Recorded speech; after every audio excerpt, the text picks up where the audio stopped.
Pence brings his 9/11 speech to screeching halt and shocks everyone with what he did from Podium. Vice President Mike Pence took the stage today in Shanksville, Pennsylvania, where United Flight 93 crashed on September 11, 2001.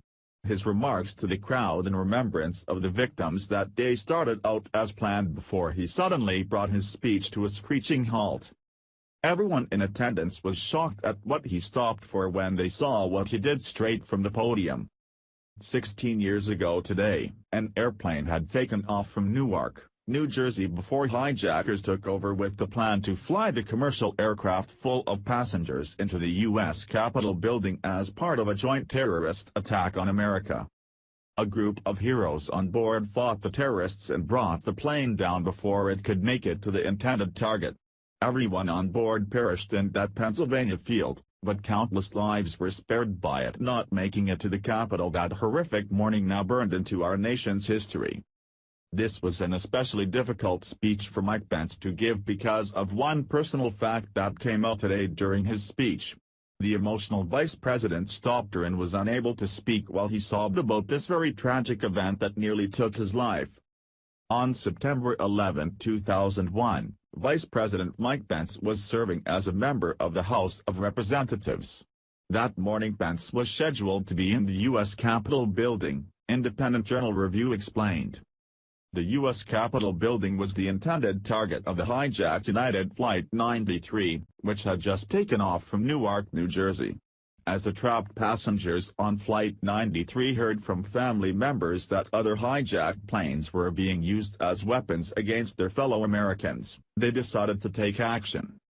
Had it not been for those heroes on board 93 who fought terrorists off with their own hands, Mike Pence wouldn't be out vice president today because he would have been killed in the U.S. Capitol building. The aircraft didn't make it that far because these brave men had grit and did what they knew they had to do to save hundreds of lives, including Pence's. The vice president got emotional thinking what these heroes did who died in the field he stood in. He didn't try to hide his tears. It was a moment that was seen and felt by everyone in attendance and those watching the live coverage of his speech. It was a moment in time we all need to remember, as many have seemed to forgotten too easily in their desire for divisiveness. According to History.com, huddled in the back of the plane, the passengers and crew of Flight 93 made a series of calls on their cell phones and the in-flight telephones, informing family members and officials on the ground of the plane's hijacking. When they learned the fate of the three other hijacked flights in New York City and Washington, D.C., the passengers realized that their plane was involved in a larger terrorist plot and would likely be used to carry out further attacks on U.S. soil. After a brief discussion, a vote was taken and the passengers decided to fight back against their hijackers, informing several people on the ground of their plans. One of the passengers, Thomas Burnett Jr., told his wife over the phone, "I know we're all going to die. There's three of us who are going to do something about it. I love you, honey." Another passenger, Todd Beamer, was heard over an open line saying, "Are you guys ready? Let's roll."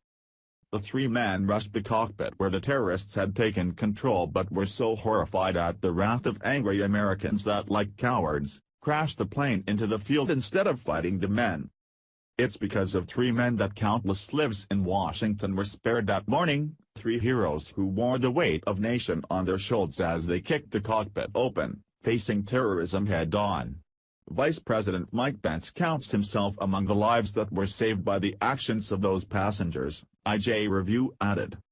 With tears in his eyes and a heart bursting with gratitude for these passengers who he couldn't personally thank, the appreciation for their bravery was palpable from the podium where Pence stood.